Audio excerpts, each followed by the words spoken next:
With the clutch plates removed, you should inspect the outer basket. Look for cracks in these areas where the fingers start.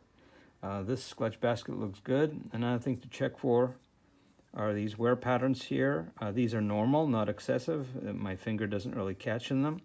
One thing I did observe is that there was quite a bit of deposit, like this kind of sludge.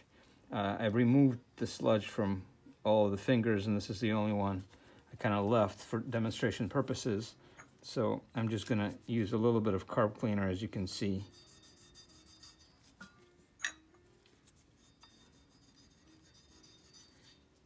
And it removes it pretty quickly.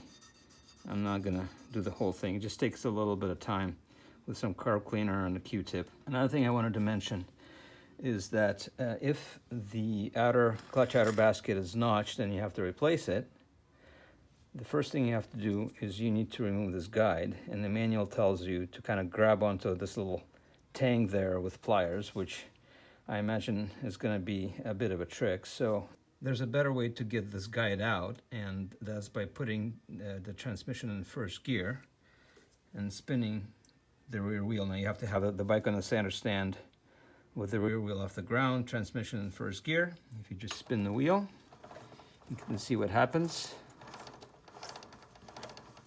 The guide works itself out, and then you can pull it out and hold on to the basket and then remove the basket. In this particular case, I'm not going to do it because the basket is in good shape, but hopefully it'll be useful to someone who does have to take it out. And so right now I'm just going to push this thing back in.